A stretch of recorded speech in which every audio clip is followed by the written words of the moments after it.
Good morning. Today I want to talk about something slightly different. On May 24th, my uncle passed. And I'm not even gonna lie, like dealing with death, especially when you know it's coming, you still don't expect it. My uncle, he had throat cancer. And unfortunately, they didn't treat it. Insurance refused. And I'm not gonna lie, I'm angry. I'm very, very angry. My uncle was a damn good man. One of the best black men I know. When my mom was working and I went to my grandma's house, my uncle, he was always there. He lived with my grandma. And when I tell you that man did everything he could for his nieces and nephews, I'm talking about he was one of the best uncles I've ever known. Not trying to down none of my other uncles, but when it comes to my uncle Stanley, when I tell you, he would literally take the shirt off his back if you need it. Literally. I remember when I was about 7, I think. I remember a bird pooped on me, pooped on my damn shirt. It pooped on me, and I remember crying and all of that. And I remember my uncle literally took his shirt off of him and gave it to me. I remember when I was 9, and my grandma died. She wasn't my real grandmama. She was just someone who used to watch me. But I loved her like she was my grandma. I remember my uncle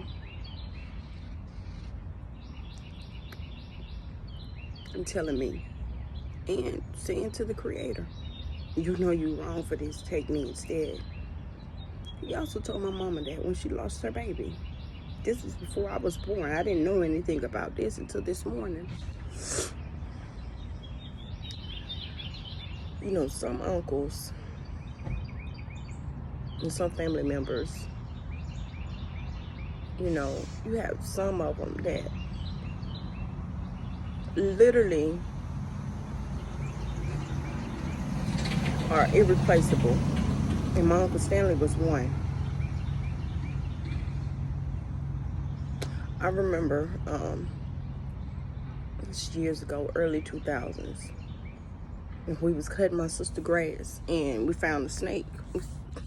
And we called my uncle. Don't you know that man drove on his bike, a bicycle, to my sister's house to kill the snake because we was terrified? He would do anything for us. If he could walk on water for us, he would.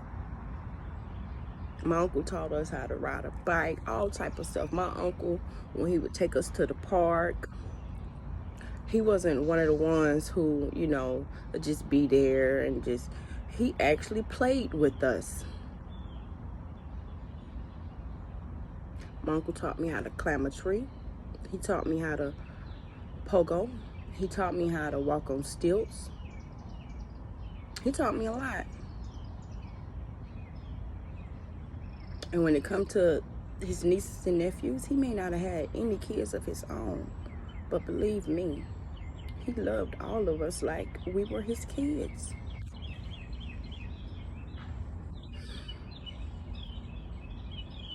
There's so much I want to say about my uncle right now. Today is his funeral.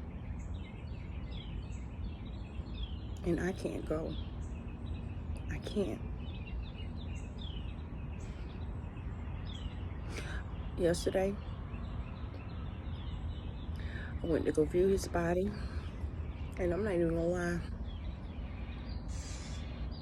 I broke down.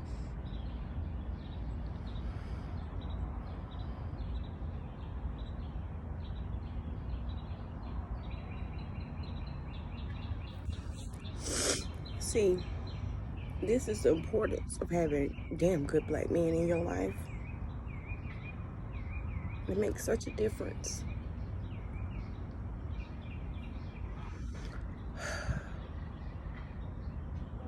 There's so much I want to say about my uncle. But I'll start by saying this. My uncle Stanley Brunson was one of the best black men I could have ever known. When I say one of the best black men I could have ever known, I don't know too many black men who have nieces and nephews, and when it's raining outside and they can't go outside and play, he'll literally hide stuff in his room so that we can play. I remember when I was in 4th grade and I started to play the violin. My uncle did not know how to read music, but you know what that man did? That man learned how to read music to help me play the violin. That's what he did. Whatever it was, if I wanted to learn whatever, he would teach me or help me. I remember being in high school and I told him I was taking Spanish. Don't know where my uncle got this Spanish to English translation dictionary, but he did. And he got it for me, gave it to me. Gave me a few more.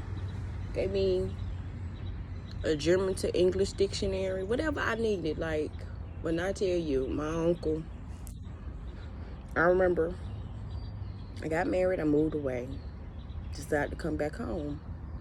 And this was back in 2015. And I would get my uncle a few, like every other weekend or every other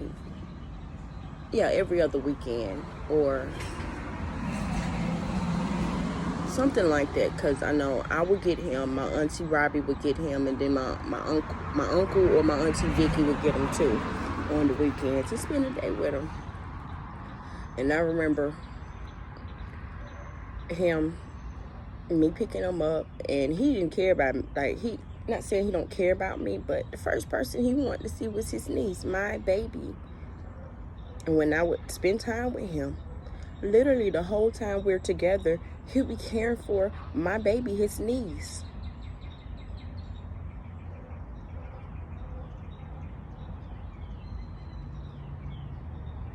I know death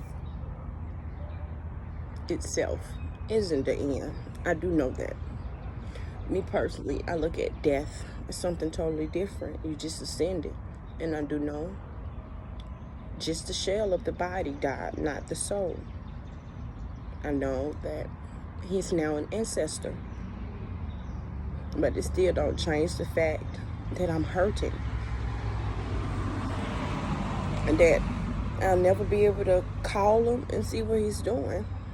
I'll never be able to call him and tell him, I got you some crossword puzzles.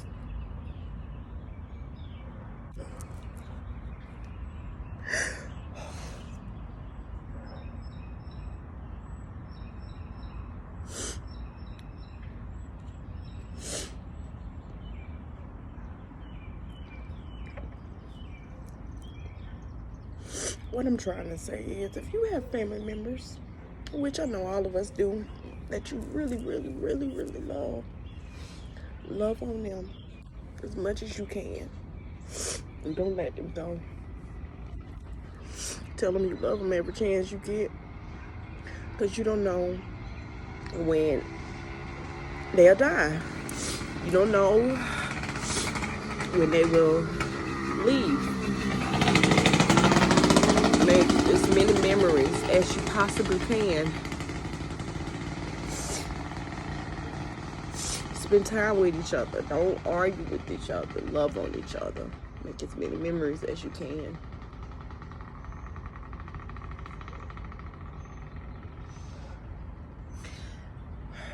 I don't want to sit here and just cry, because I didn't make this video to cry. I made this video to talk about my uncle and to share and to talk about the importance of having damn good black men around. Like I said, my uncle, he doesn't have any kids at all. But he loved his nieces and nephews like we were his.